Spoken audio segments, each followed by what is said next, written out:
네, 안녕하세요. 어쩌다 아나베프티스트 계속 이어가겠습니다. 우리 지난주에 그 아나베프티스트의 핵심 가치 혹은 핵심 신념으로서 제자도 평화 공동체 혹은 제자도 평화 교회가 곧 공동체인데 이 세 가지 외에 더 있다 이런 말씀을 드리면서 17가지의 핵심적인 이슈들을 16세기의 이슈가 되었던 것들을 살펴보고 있는데요.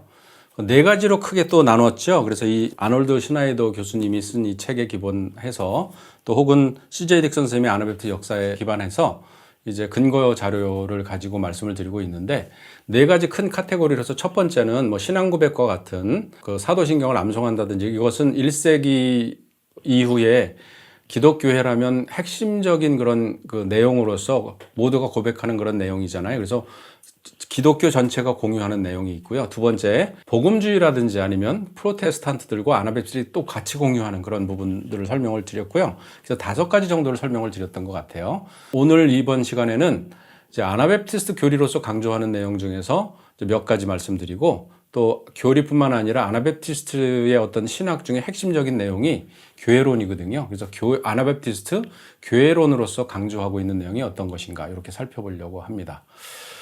내용이 지난번에 총 17가지 중에서 5가지를 말씀드렸기 때문에 이제 오늘은 12가지 정도 내용인데 아마 낯설지는 않을 거예요. 그래서 다 알고 있는 내용이긴 한데 메노나이트 아나베프티스트들이 이것을 어떻게 이해하고 있었고 성경적으로 해석하고 있는가. 지난번에 말씀드렸던 성서 해석의 공동체를 잠깐 말씀드렸는데 이러한 부분들은 어떻게 우리들이 조금 더 성경 말씀으로 해석하고 지금 우리 현재의 삶으로 받아들일 건가 하는 그런 내용으로 이제 진행된다고 보시면 될 것 같습니다. 먼저 이제 아나베프티스트 교리로서 강조하는 내용 중에서 가장 먼저 나오는 것이 이제 성령님의 활동입니다. 이것은 신학에 있어서 성령론이라고 이렇게 볼 수가 있는데요. 성령이 어떻게 우리의 삶 속에서 활동하시고 하나님께서 성령을 통해서 말씀하시는가 하는 그런 내용입니다. 모든 아나베프티스트들은 신앙생활을 시작하고 유지하기 위해서 사람들의 마음에 성령께서 어떻게 활동하시는지를 민감하게 살핍니다. 어떻게 보면 이제 민감성, 감수성 이렇게 이야기할 수 있겠는데 성령님의 음성을 듣고자 하는 것들을 굉장히 민감하게 이제 포착을 했던 거죠. 근데 이렇게 어떤 감성적인 이런 부분이라기보다는 성경 말씀의 기초에서 성령의 감동하심을 입은 성경 말씀이 어떻게 우리의 삶 속에 계속 성경을 통해서 말씀하시는지 그리고 성경을 해석할 때에 성령님께서 지혜를 주시는지 이런 질문을 하고요. 궁극적으로는 이 성령의 활동은 세례를 받기 전까지 사람들에게 말씀하시는 그런 과정을 통해서 어떻게 세례를 받는지 그리고 세례를 받는다는 것이 어떤 의미가 있는지 그래서 성령은 세례에 있어서 물세례 성령세례, 피세례라는 3중 세례를 강조하는데 그중에서 생명의 말씀을 통해서 인간의 내면을 비추시는 성령의 조명이라는 이야기를 많이 씁니다. 이거는 기존에 있는 종교개혁가들도 많이 이야기를 했었죠. 성령께서는 우리를 비추시는 분이다. 그리고 무엇보다도 구원의 과정을 안내해 주시는 분이다.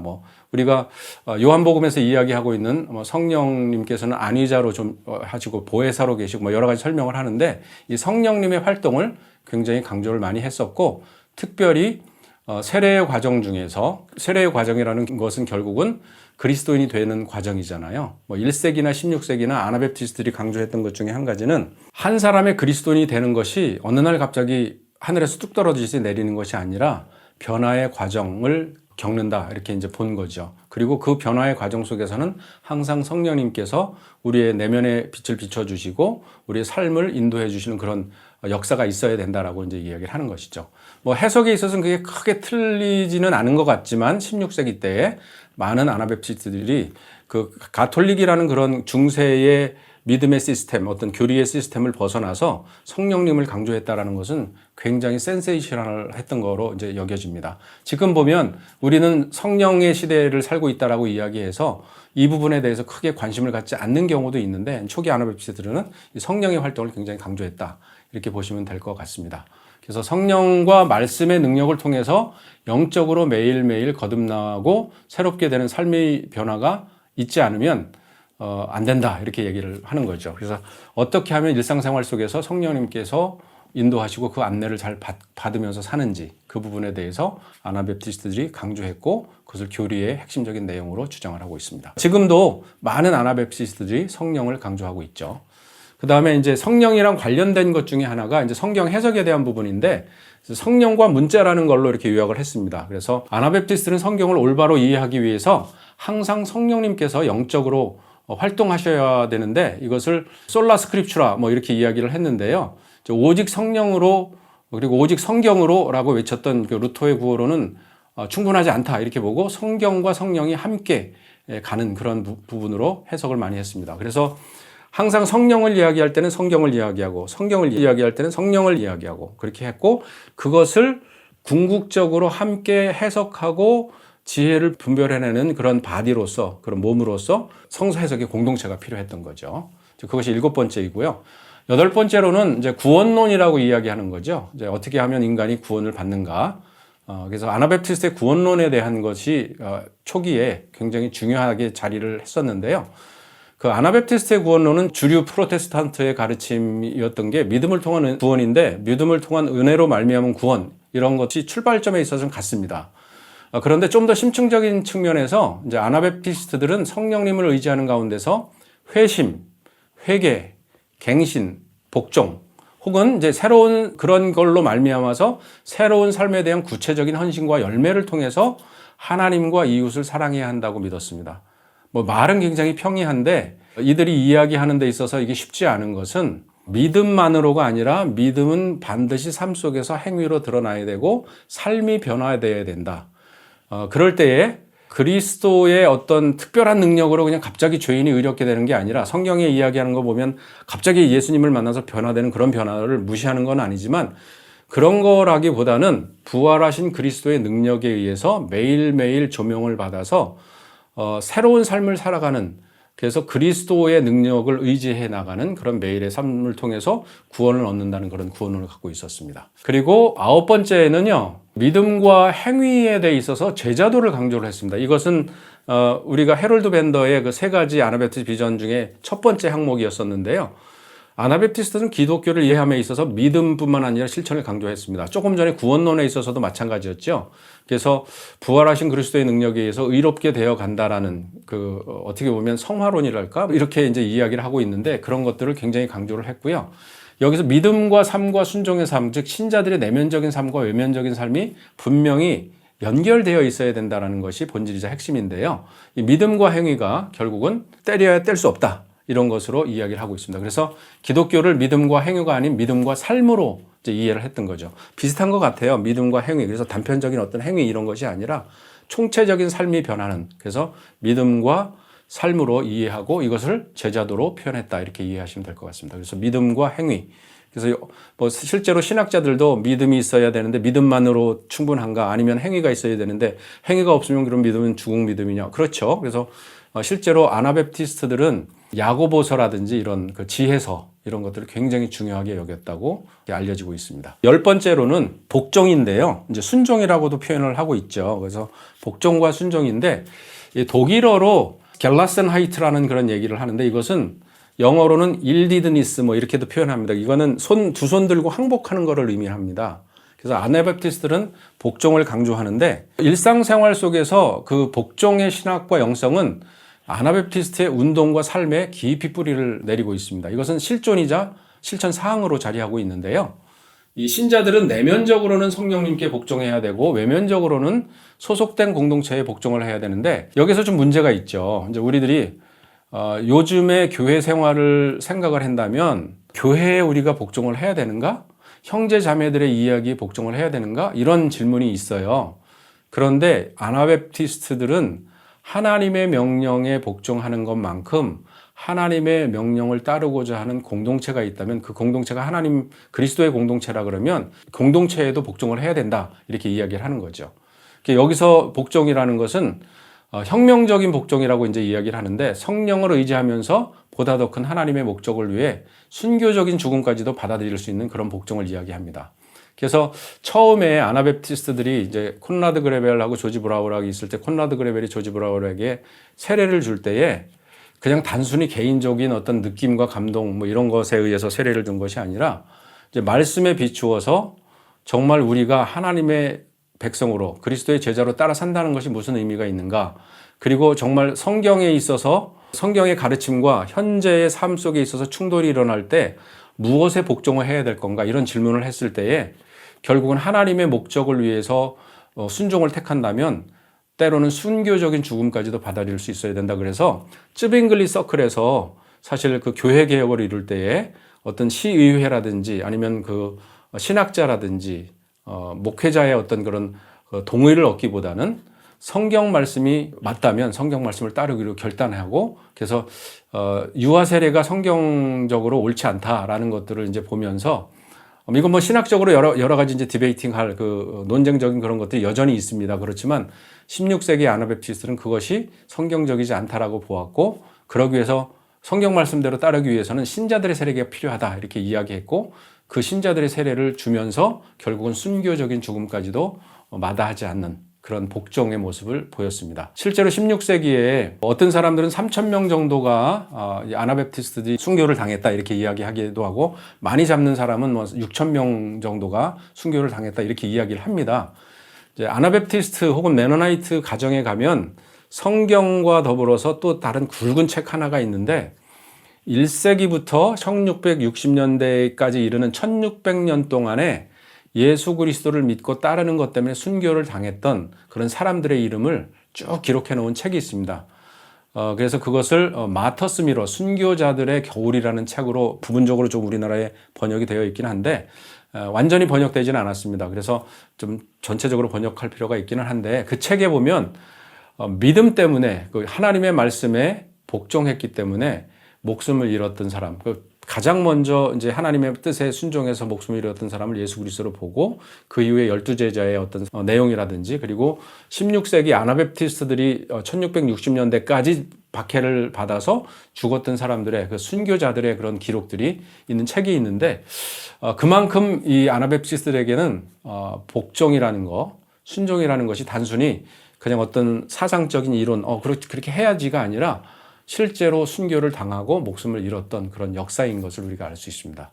그래서 500년 정도의 역사가 흘러내려오는 동안에 끊임없이 되뇌어지고 많은 자녀들에게 들려졌던 이야기들이 바로 이 순교자들에 대한 이야기고 그것은 결국은 믿음의 복종의 결과로 자리하고 있었던 거죠. 그래서 이런 것들을 우리들이 다시 한번 생각해 봐야 되고 우리는 과연 하나님께 복종하는 것 그리고 교회는 어떤 모습에 복종해야 되지? 이제 나중에 맨 마지막 아나베프티스트들이 핵심 가치로 여겼던 것 중에 17번째가 이제 국가와 교회와의 관계인데 그때에도 마찬가지로 우리가 국가에 순종할 건가 아니면 하나님의 말씀에 순종할 건가 이 국가와 하나님의 말씀에 충돌하면 어떻게 할 건가 이런 질문을 복종이라는 겔라센하이트라는 그런 가치 아래 끊임없이 질문을 했던 거죠. 요즘에 21세기에 우리 한국에서는 뭐 종교의 박해가 없다고 이야기하는데 저는 이제 그렇게 이야기합니다. 우리가 박해를 받지 않을 만큼만 우리들이 믿는다 이런 생각을 저는 가끔 하는데요.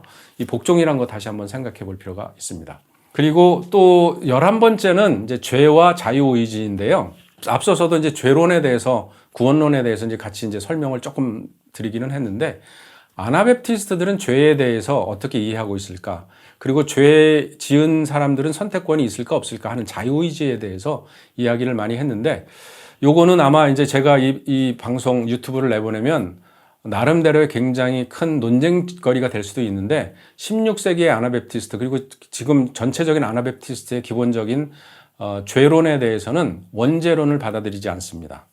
물론 이제 우리나라에서도 이 원죄론에 대한 시비가 이제 여러 가지가 있었는데 아나베프티스트들은 원죄론은 인정하지 않습니다. 그리고 원죄론은 오리지널 신이라는 그 용어 자체가 성경에 존재하지도 않습니다. 물론 이제 다윗이 우리아의 아내 밧세바를 범하고 난 다음에 나단 선지자의 어떤 그 챌린지를 받고 본인이 잘못을 이제 뉘우치면서 하나님께 기도하는 그것이 시편에 기록되어 있죠. 그게 아마 시편 51편인 걸로 기억이 되는데 거기서 내가 죄악 중에 출생하였다. 내가 모태로부터 죄악 중에 출생하였으며 뭐 이런 표현이 나오는데 그것을 가지고 어떻게 보면 원죄론으로 이제 끌어들이는 어떤 핵심적인 근거로 삼고 있는데, 그렇다고 해서 원죄라는 그 단어 자체는 없고 이제 개념이 이제 들어온 것인데요. 이 원죄론이 언제 형성되었는가를 또 살펴보면 굉장히 흥미롭습니다. 대략 그 아우구스투스인가요? 그 4세기 이제 이후에 이제 발전된 개념인데요. 이 원죄론을 이야기할 때 이 아나베프티스트가 이 원죄론을 다룰 수밖에 없는 이유는, 사람들이 태어나면서부터 죄가 있다 그러면 그 죄를 없이 하기 위해서 유아 세례를 줘야 되는 그런 이론이랑 연결이 돼 있어요. 그것이 이제 종교적으로 자리한 그런 이론이기도 하고 중세시대 때 발전되어 온 신학인데, 어쨌든 아나베프티스트들은 원죄론을 받아들이지 않고 대신에 인간의 죄성이라든지 성향 뭐 이런 것들은, 연약함 이런 것들은 인정을 합니다. 그래서 우리들이 자라나게 되면서 죄의 습성이라든지 이런 것들이 이제 우리 안에 들어오고 연약함으로써 죄를 지을 수 있는 그런 성향은 있다라고 믿지만 원죄론 자체를 인정하지 않습니다. 대신에 어떻게 보냐면, 우리에게는 여전히 하나님의 형상이 있어서 우리가 아무리 타락하고 죄인으로 죄된 생활을 하더라도 여전히 우리에게 자유의지가 있어서 하나님께서 믿음을 선물로 허락해 주시고 은혜로 말미암아서 구원을 얻는 것에 대해서는 우리의 인간의 역할이 있다. 그런 면에 있어서는 우리가 자유의지를 가지고 선택해야 된다라고 보는 그런 신학을 갖고 있습니다. 그래서 이 아나베프티스트는 죄와 자유의지를 이야기할 때에 기존에 있는 개신교라든지 가톨릭의 그 입장과는 좀 많이 다른 그런 부분이 있는데, 유튜브를 보시고 또 계속 대화가 진행이 된다면 톡을 통해서 댓글을 통해서 우리 대화하는 것도 좋은데, 대신에 우리들이 이제 성경적인 것과 어떤 신학적인 근거를 가지고 계속 대화하는 것도 좋을 것 같습니다. 대신에 이제 비난하지는 말고 비판하면서 비판적인 시각을 가지고 성경에서 가르치고자 하는 핵심적인 내용, 그리고 우리들이 정말 연약함을 가지고 어떻게 이 죄의 문제를 다뤄야 될까는 계속 고민을 해야 될 것 같다는 생각이 듭니다. 12번째는 이제 그 종말론에 대한 레터스 데이, 라스트 데이에 대해서 이야기를 하는데요. 그 아나베프티스트들 뿐만이 아니라 지금도 21세기도 마찬가지로 종말론자들이 이제 많이 있는데요. 그 마지막 시대에 대한 논쟁은 시대를 막론하고 끊이지 않았던 것 같습니다. 우리들이 1세기에 기록되어 있는 서신서라든지 복음서들을 읽으면서 해석할 때에 당시에 그 유무상통의 공동체를 설명할 때도 이런 설명을 합니다. 그 당시 때에는 사도행전이 쓰여지거나 기록되고 예수 그리스도를 주로 고백한 사람들이 교회를 형성할 때에는 이 아마 종말론적인 그런 의식이 있어서 이제 자기 재산을 공유하는 것들도 그렇게 어렵지 않았을 것이다. 어차피 뭐 종말이 오면 다 없어질 건데 그럴 바에는 우리가 다 같이 한번 유무상통의 공동체를 이루자. 뭐 이런 쪽으로 설명하는 사람들도 있습니다. 아나베프티스트들은 물론 그리스도께서 언제든지 다시 오실 것이라고 믿으면서 스스로를 마지막 시대에 살고 있다고 믿어왔습니다. 그리고 16세기 때도 그래서 종말론에 경도된 그런 사람들도 있었습니다. 근데 우리가 조심해야 될 거는, 마지막 시대, 마지막 날을 이야기할 때에는 구약이 언급한 대로 성령이 사람들 위에 임해서 꿈을 꾸고 비전을 보고 계시를 받는 시대를 의미하는 것이지, 어느 날짜를 특정해서 그때 뭐 마지막 날이다, 그리스도께서 재림한다 이렇게 이야기해서는 안 된다는 것이죠. 왜냐하면 예수님께서 그날과 그때는 아무도 알지 못한다고 이미 명확하게 못을 박았기 때문에. 그래서 성령님께 계속 문의하면서 그 권위를 인정하면서, 그리고 성령의 권위를 의지하면서 성서의 예언서를 어떻게 하면 올바로 해석할 수 있을까라는 그런 끊임없는 고민을 가졌는데, 16세기 때에 마지막 날에 대한 어떤 곡해도 있었고, 그래서 실제로 뮌스터라는 거, 이제 아나베프티스트 역사 중에서 가장 큰 오점 중에 한 가지가 바로 이 뮌스터라는 도시에 모여서 아나베프티스트 종말론자들이 자기네들 나름대로, 요즘으로 하면 이단적인 사상이죠.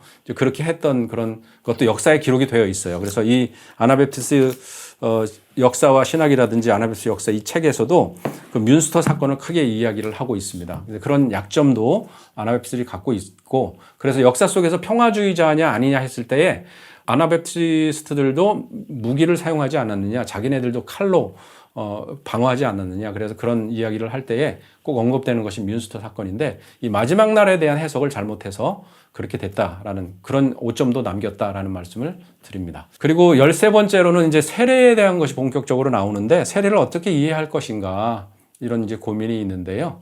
세례는 성령의 내면적인 부름을 이제 성령 세례를 하고, 그리고 이 부름에 대해서 가시적으로 혹은 외면적으로 반응한 것이 바로 물 세례다. 그래서 먼저 돼야 될 거는 성령 세례, 마음속에서 내면의 비춤을 받고 성령님의 그 인도하심을 받아서 내가 구원에 대한 어떤 나름대로의 고백, 예수 그리스도를 따르겠다는 고백, 이런 것들이 내면의 세례라고 그러면 성령 세례라고 한다면 이걸 겉으로 좀 드러내야 되잖아요. 그것을 이제 교회 공동체에서 자기가 이제 형제들과 자매들 앞에서 외면적으로 고백하고 세례 받는 것이 물세례라고 보면 됩니다. 그래서 아나베프티스트는 물세례와 불세례를 기존에 있는 교회랑 똑같이 하는데 아나베프티스트들만이 제시했던 제3의 세례가 있었습니다. 그것은 피세례라고 그러는데요. 이것을 제3의 세례라고 불렀습니다. 아까 말씀드렸던 마터스 미러, 그 순교자들의 거울에 보면 정말로 아나베프티스트들이 신앙 때문에 죽어가는 모습들이 많이 나옵니다. 굉장히 잔인한 모습들이 많이 나오고 그 가톨릭에 의해서도 박해를 받고 개신교에 의해서도 박해를 받았는데 박해를 받을 때에 그 고문을 당하잖아요. 그 고문 당하는 모습들이라든지 그럼에도 불구하고 고문에도 불구하고 박해에도 불구하고 신앙을 버리지 않고 꿋꿋하게 가는 그런 사람들이 어떻게 제3의 세례인 순교자의 세례, 순교를 당하면서 피세례를 받았는지를 잘 기록하고 있습니다. 다만 이 아나베프티스트들이 물세례, 불세례, 피세례를 강조하지만 첫 번째 물세례와 불세례는 공동체 내에서 반드시 받아야 되지만 제3의 세례는 상황에 따라서 또 시대적인 상황에 따라서 선택할 수 있다. 그래서 그것이 안 오면은 또 감사한 부분들도 있지만 피의 세례, 제3의 세례, 순교의 세례를 받을 때는 묵묵히 그리스도께서 십자가에서 달려 돌아가신 것처럼 본인도 그 길을 마다하지 않고 갔던 그런 세례를 받은 사람들이라고 볼 수 있습니다. 이 정도를 이제 어떻게 보면 교리적인 부분이라고 할 수 있습니다. 아나베프티스트들이 교리를 이야기하면서 했던 거라고 볼 수 있고요. 이제 마지막 아나베프티스트 교회론으로 강조하는 내용을 이제 살펴보도록 하겠습니다. 이 아나베프티스트는 교회론이 강하다고 이야기를 하는데 왜냐하면 이전에 없던 그런 교회론을 이야기를 했습니다. 그렇다고 해서 아주 특별한 거는 아니지만 이 교회론은 아나베프티스트의 신학의 핵심으로 자리하고 있고요. 특별히 당시에 없었던 교회론이 있었는데 그것이 바로 성령에 의해 세례를 받은 사람들이 물세례를 통해 구성하는 성도들의 공동체를 의미했다는 것이죠.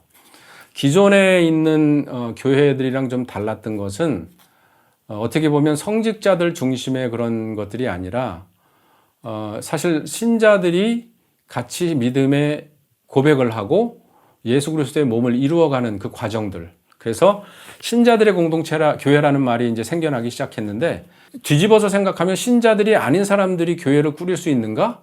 교회를 이룰 수 있는가? 그럴 수 없죠. 원래 성경의 가르침에 따르면. 근데 그러한 것들이 이렇게 애매모호하게 뭉개진 부분들이 이제 제도교회인 것이죠. 그래서 지금 신자들의 교회는 당연한 말인데 사실 나는 믿음 없이도 교회를 다닐 수 있어. 출석하는 거, 몸으로 출석하는 거, 물리적인 출석은 가능할지 모르겠지만 엄밀한 의미에서 그것이 교회인가라는 질문을 끊임없이 했던 거죠. 그래서 교회라는 것은 예수 그리스도의 몸이라면 예수 그리스도를 주로 고백하고 일상생활 속에서 매일의 삶 속에서 제자로서 그리스도의 길을 따르려는 사람들이 함께 신앙 고백을 통해서 고백한 사람들이 모인 것이 바로 신자들의 교회라는 것이죠. 그래서 이제 공동체로서 성도들의 공동체를 운영할 때에는 끊임없이 분별을 해야 되는데 이 공동체를 메고 푸는 분별의 공동체라고 이야기를 했습니다. 마태복음 18장에 있는 그 메고 푸는 원리뿐만 아니라 어떻게 하면 흠도 없고 점도 없는 티가 없는 순수한 순전한 교회를 이루게 할 것인가라는 질문을 끊임없이 했던 그런 교회가 아나베프티스트 교회이고요. 그리고 주의 만찬을 통해서 계속 끊임없이 성장을 해 나갈 뿐만 아니라 예배를 드리면서 상호 책임과 언약을 갱신하는 그런 공동체가 바로 이제 아나베프티스트 교회론으로 이야기할 수 있습니다. 이것을 신학적인 용어로 설명을 하자면 신자들의 교회, 자유교회, 회중교회 혹은 평화교회, 이렇게 가시적인 교회, 지역교회 이런 걸로 소개가 되고 있는데요. 그건 다음번에 좀 설명을 하기로 하고요. 일단은 아나베프티스트 교회론으로서 이야기되고 있는 것 5가지 정도 이야기를 하겠습니다. 4가지네요. 예. 첫 번째는 이제 주의 만찬이에요. 요 앞서서는 이제 교리라는 차원에서 세례를 설명을 드렸다면 교회론으로서 주장되어지고 있었던 것 중에 하나가 주의 만찬인데요. 아나베프티스트들은 주의 만찬이라고 이제 번역을 하는데 성례전이라는 말을 잘 쓰지 않습니다. 첫 번째 설명을 드릴 때에 특별히 거룩한 것은 없다. 모든 것이 다 거룩한 거다. 특별히 거룩한 사람은 없다. 모든 사람이 거룩하기 때문이다. 거룩한 시간은 없다. 왜냐하면 모든 시간이 거룩하기 때문에. 이런 표현을 썼었잖아요. 그래서 성례전이라는 표현을 잘 쓰지 않습니다. 그래서 가톨릭에서는 유카리스트라는 표현을 좀 쓰고요. 그 다음에 일반적으로 폭넓게 신학적으로 사용하는 용어가 커뮤니언, 성찬 이렇게 이제 이야기를 하는데요. 이 아나베프티스트 메노나이트는 유카리스트나 커뮤니언이라는 말보다는 주의 만찬, 로드 서퍼라는 이야기를 더 선호합니다. 그래서 이 아나베프티스트들에게 주의 만찬은 그리스도의 죽음과 희생을 기억하는 행위고 언약의 갱신을 의미합니다. 그래서 뭐 예를 들자면 예전에 있었던 어떤 나름대로의 그 성찬식을 받는 순간에 뭐 화채설이라 그러나요? 뭐 떡과 포도주가 예수님의 살과 피로 변한다는 이런 그 예전에 중세시대 때에 있었던 그런 이야기들, 그런 것들은 아나베프티스트는 받아들이지를 않죠. 그래서 로드 서퍼를 이야기를 할 때는 이제 형제 자매들이 일상의 음식을 나누는 것을 더 강조를 하죠. 그래서 주일날 혹은 이제 형제 자매들이 만나서 교회에서 예전으로 하는 것들도 중요하지만 그걸 무시하진 않아요. 그걸 계속 공동체로서 하지만 그 확대된 로드 서퍼, 일상생활 속에서 그럼 식탁을 잘 나누고 있는가, 교제를 잘 하고 있는가, 그리고 서로 죄를 지었을 때 죄의 용서를 위해서 서로 죄를 고백하고 용서를 주고받고 하는 그런 것들이 있는가. 그래서 일상적인 음식의 나눔을 굉장히 강조하고요. 예전보다는 일상의 식탁 속에서 임재하시는 그리스도의 그 현존하심, 뭐 요즘으로 이야기하면 하나님의 임재하심, 이런 것들을 이제 강조한 거죠. 그래서 주의 만찬이 어떤 기능을 했냐면 형제 자매들의 어떤 수평적인 관계를 끊임없이 확인하는, 그리고 서로에 대한 반응이자 언약의 갱신을 의미한다고 봅니다.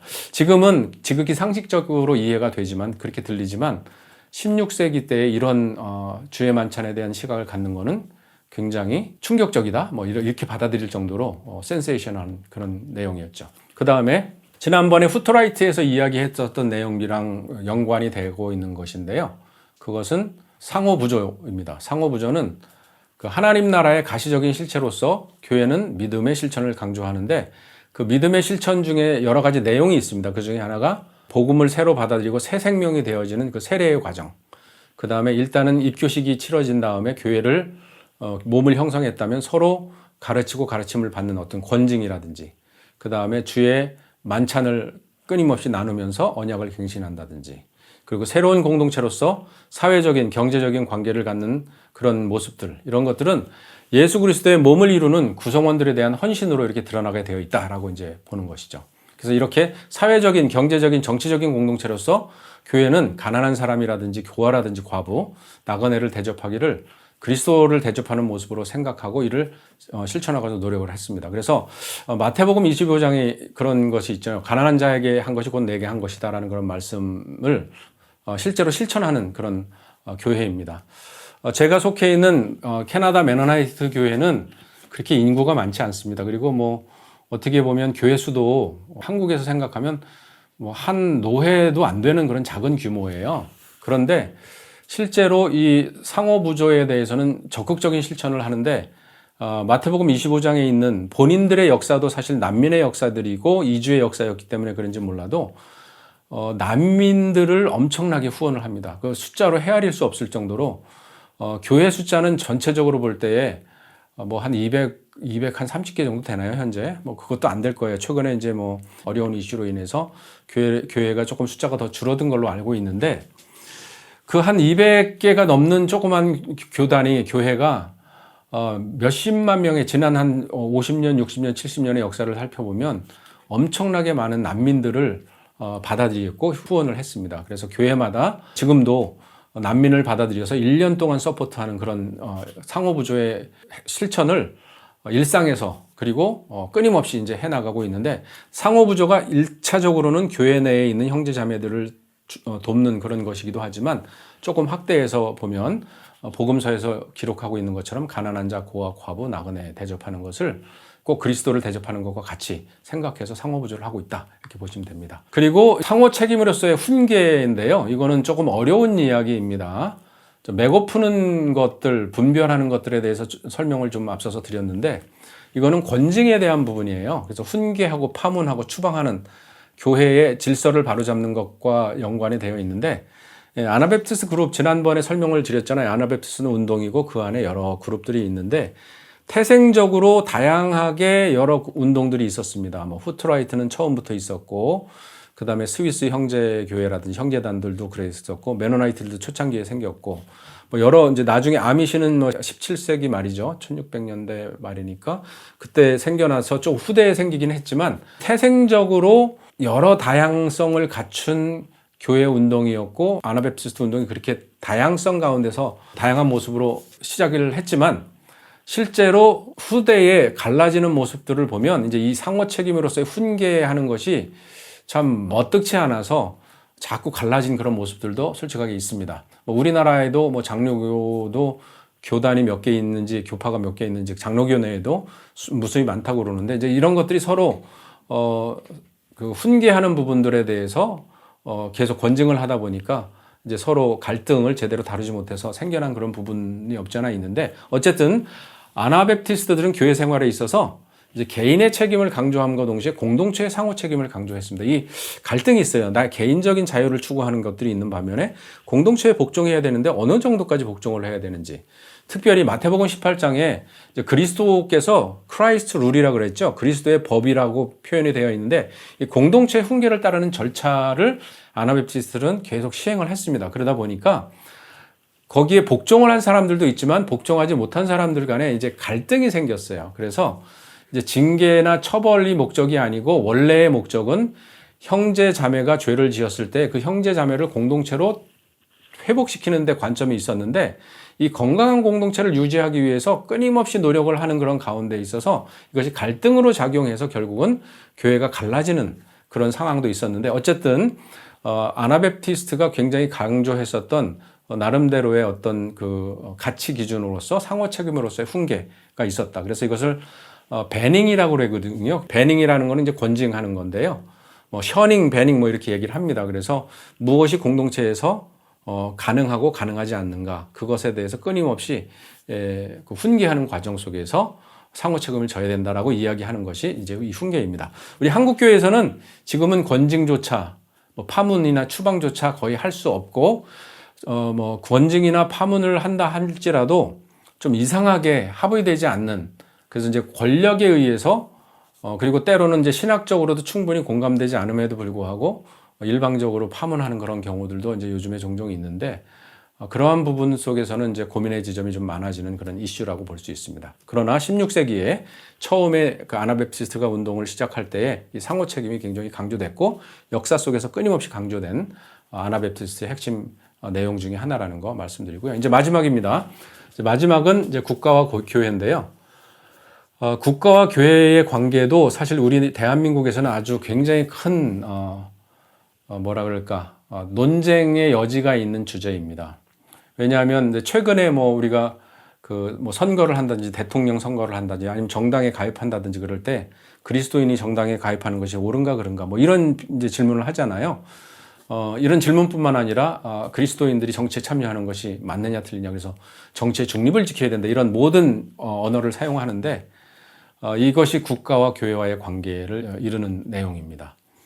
사실 우리가 사회적 동물이면서 정치적인 동물인데, 그렇기 때문에 정치와 무관할 수는 없어요. 그리고 성경에서도 모두 다 왕정을 선택하든지 아니면 뭐 선지자들이 이렇게 이야기를 하는 것이라든지 아니면 메시아 사상, 하나님의 나라도 결국은 그리스도의 정치, 하나님의 정치도 정치적인 이슈거든요.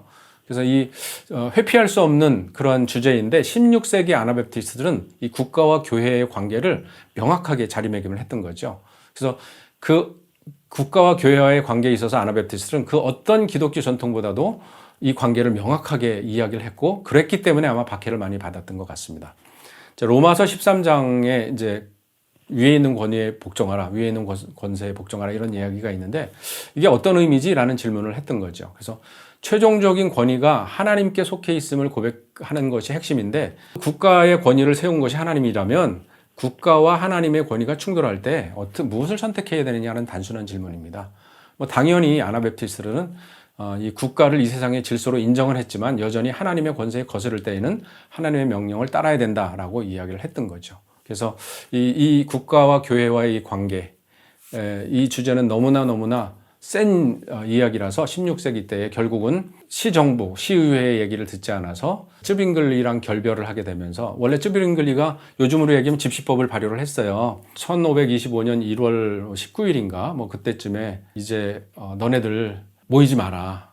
왜냐하면 쯔빙글리 서클에 있어서 제자들이 복음서에 있는 내용을 가르친 것과 더불어서 쯔빙글리가 주장했던 내용들, 특히 이제 유아 세례에 대한 거라든지 이런 정부와의 관계라든지 이런 것들을 이제 선생님인 쯔빙글리한테 제자들이 질문을 했을 때에 이제 유보적인 태도를 가졌던 거고, 의회에 가서 상의를 하고 이제 가지고 오는 그런 태도를 이제 취했을 때에, 아니 성경 말씀에 분명히 있는데 굳이 그렇게 시의회 권위에 눈치를 볼 필요가 있냐 이렇게 얘기를 한 거죠. 그랬을 때 이제 아나베프티스트는 우리는 그렇게 하지 않겠다 해서 별도의 성경 공부 모임을 가졌고, 그 와중에 이제 우리 이 윌리엄 에스텝이 썼던, 그리고 이 모든 책에 나오는 아나베프티스트가 태동한 1525년 1월 21일 날 제세례를 준 사건이 있잖아요. 근데 그것이 결국은 국가의 권세에 거스르는 행동이 돼서 이제 바로 체포령도 내려지고 고문도 당하고, 그래서 결국은 이제 박해의 그 시대가 열리는 거죠. 그래서 이 국가와 교회와의 관계는 이제 권위에 대한, 파워 게임에 대한 것이긴 한데, 그리스도인이 어떻게 힘을 써야 될 것인가, 과연 그리스도인이 자기의 신앙과 다른 그룹들을 어떻게 대해야 될 건가, 그걸 힘으로 대해야 될 건가, 아니면 정말로 하나님의 말씀이 이야기하고 있는 그런 평화의 방법을 써야 될 건가, 이런 질문을 계속 해야 되는데, 마지막 17번째 핵심적인 내용 중에 하나가 바로 국가와 교회에 대한 아나베프티스트의 교회론이었습니다. 그래서 교회가 국가보다 더 크다라고 본 거죠. 그리고 국가가 우리 교회의 신앙, 하나님을 믿는 신앙을 좌지우지할 수 없고, 그리스도인이라면 예수 그리스도의 명령을 따라야 된다, 하나님의 명령을 따라야 된다라고 결론을 진 거죠. 이렇게 지금까지 총 17가지의 16세기부터 지금까지 진행되어 온 아나베프티스트의 어떤 교리적인 측면, 그리고 교회론에 대해서 살펴봤습니다. 조금 어려울 수도 있고 또 애매모호한 지점도 많이 있겠지만, 이것은 논쟁이 끝난 것이 아니라 지금 우리 시대에 어떻게 이러한 부분들을 계속 받아들이고 질문을 해야 될 것인가, 또 우리 시대 나름대로의, 또 대한민국 나름대로의 어떤 이슈들이 많이 있잖아요. 뭐 남북한의 관계라든지, 요즘으로 이야기하는 어떤 나름대로의 정치에 참여하는 문제라든지, 성소수자인가요? 성소수자에 대한 어떤 이슈라든지 여러 가지 이슈들이 많이 있습니다. 이런 것들을 어떻게 받아들여야 될 건가는 신학적인 작업을 해야 되고, 교회론으로서 어떻게 자리매김을 할 건가, 성서 해석의 공동체라면 어떻게 이런 이슈를 열린 시각으로 열어놓고 대화를 할 건가, 이런 질문은 끊임없이 해야 될 것 같습니다. 이 정도 하고요. 이제 다음번에 현실에 맞닿아 있는 주제를 조금 더 이야기하고, 교회의 정체성에 대해서, 우리 교회는 어떤 교회지? 라는 질문과 더불어서 이제 아나베프티스트들이 역사 속에서 추구해왔던 교회의 모습을 신학적으로 정리한 용어들이 있어요. 처음에 설명을 드렸죠. 신자들의 교회, 자유교회, 회중교회, 평화교회, 고백교회, 가시적인 교회, 이런 것들로 정의를 내리고 있는데, 이런 내용에 대해서 다음번에 살펴보겠습니다. 자, 오늘은 여기까지 하고요. 여전히 구독, 좋아요 이렇게 부탁드리고요. 다음번에 또 준비된 모습으로 만나겠습니다. 들어주셔서 감사합니다.